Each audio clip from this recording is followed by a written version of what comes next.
Alright, I have been making some progress on the skidder truck. It at least moved. It runs enough to drive itself. So, one issue that I had, this fitting used to have a hose barb right here, and then this piece of flexible hose which goes down to a little suction screen with a nipple on it so that it doesn't pull up any chunks of rubbish.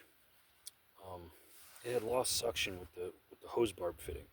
So I had a big vapor lock going on from sucking in air right there. I solved it temporarily, or maybe forever, I don't know, by putting in a maple syrup spile, joining those two pieces of hose. It's clear, so I can see what's going on. Now, I did originally have one vent line, which is this guy.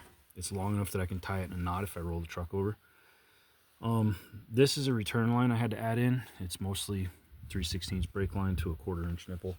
So I did have to drill a second hole for that. It would not work with just a return and no vent. It was filling the tank and trying to blow out the cap. So once I added the vent, then that makes that all work out fine.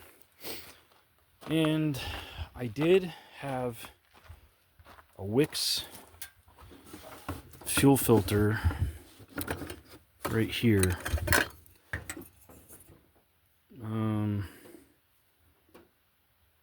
68105-265. The problem with this filter, this is like a vapor lock fixer filter.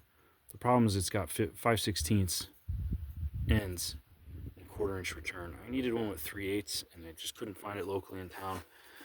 And I just wanted to see the fuel also, not being able to see. I've always run these 3/8 clear filters, just your regular parts store crap. And that always is important information. I can't tell when the truck stalls.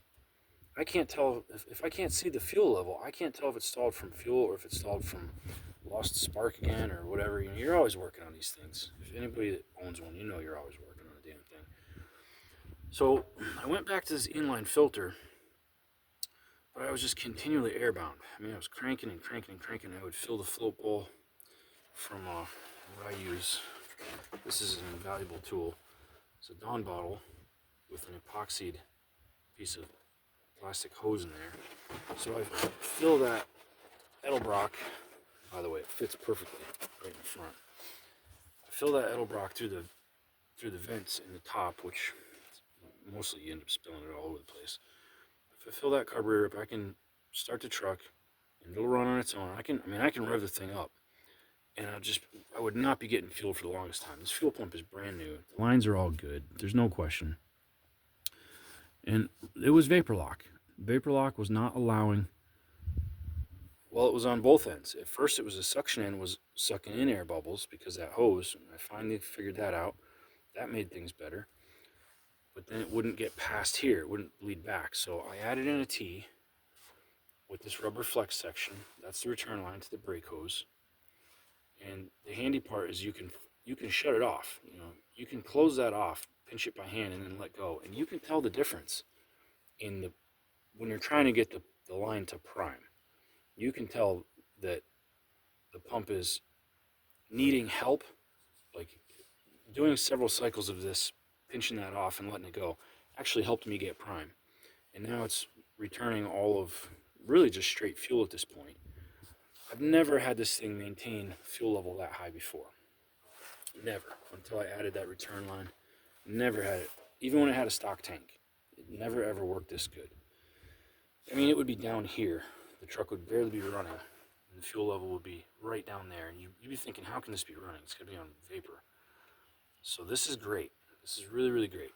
However, the truck is still running funky. If I manually fill the float bowl, start the truck up, rev it for a while, it'll warm up.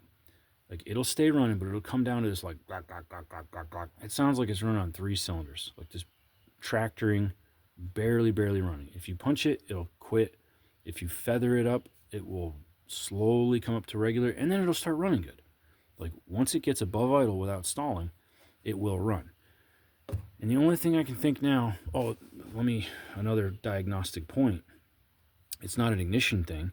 Because if the truck is running and I'm not going to call it dieseling, I'm going to call it tractoring. It's barely running down at the lowest, like 400 RPM. You're thinking it's going to stall any second, but it stays running. If I take that squirt bottle and I squirt gas right in the 4-barrel, it comes right up to a stable idle. If I fill into the float bowls, it comes right up to a good 8-cylinder, clean-sounding, stable idle.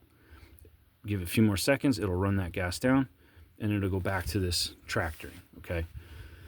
It's definitely a fuel starvation, but I've got fuel here like I never had before, and that carb I've rebuilt. I've had it off a bunch of times. I've gone through the whole thing, and I definitely put a rebuild kit in it, probably 2 or 3 years ago. I'm guessing it's a float issue, or maybe a seat won't open. I'm not real sure. So, I'm gonna have to pull that apart again and see what's plugged up in there. Maybe it's just some dirt daubers or some varnish, or some crapola. I will say that I kind of didn't think that this return line, a plain old T, I kind of didn't think it was going to work. I figured all of the flow would go through here, but you know, when you're using 3/16 brake line, there's a lot of restriction there. So it ended up like almost like a priority valve. You know, if you put your mouth on this hose and blow on it, it don't blow freely compared to the, you know, this one here. So the path of least restriction, if the float bowl is open, is into the carburetor. This is creating a loop so that the air can be purged back to tank, but it's not just making a bypass around the carb back to tank. It's too small for that. I thought that I was going to have to put a needle valve in here to adjust it, but I think that the restriction on the brake line is sufficient, and when I use that metal filter, when I blow in the different ends of that filter, it seems it's also manufactured with a little bit of a resistance out the return line also. But there is free flow in there. There's not a check valve or something like that. You know, you'd be able to feel it and hear it. So I guess that's where we're at with this one. I got to do some other stuff today, but I'll be getting back to it. Skidder truck is the playlist that this video goes in. So everything about this truck is in my Skidder truck playlist. Thanks for watching. Appreciate your time. God bless you and praise the Lord.